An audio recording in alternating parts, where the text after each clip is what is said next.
hilo. Siyempre, yung basketball is a game of balance.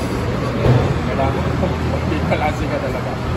So, yun yung ano, yun yung ino-overcome ko ngayon.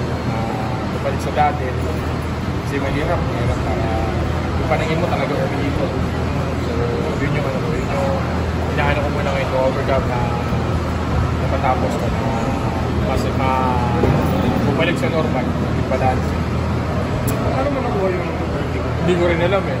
Actually, nararamdaman ko na siya na yung paggagaling sa'yo ko tapos bigla ka itingala para alam mo yun, may hilo ka na hindi yung totally umiikot, may ano siya na tapos one time alam mo yung bigla na lang actually nasa outing na bigla na lang biglang putok tapos sa ER ano nila. So far, okay naman. Nag-ano naman yung mga gamot na binigay. And yun nga, masabi ng doktor is like workout lang muna. Hanggang sa, ayun, until bumalik yung balance. Hindi mo nakakaba, nakakatakot yung nangyayari sa'yo? Nakakakaba, kasi hindi mo alam kung kailan sa so far, so good. Paano lang, pa-recover lang.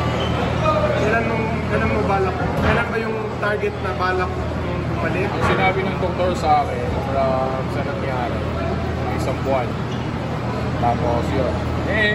So far naman sa ngayon, yung ano ko is medyo balance na. Nakakalakad na maayos, nakakaala na. Kasi nung mga una, talagang out of balance. Puro ka pa, alam mo yung pakanan ka. Yung ano ko, medyo nahihilo ka pa. Sa ngayon, it's more on recovery, ayusin yung balance, kasi nga, basketball is more on balancing, shifting ng galaw, yun lang muna sa ngayon.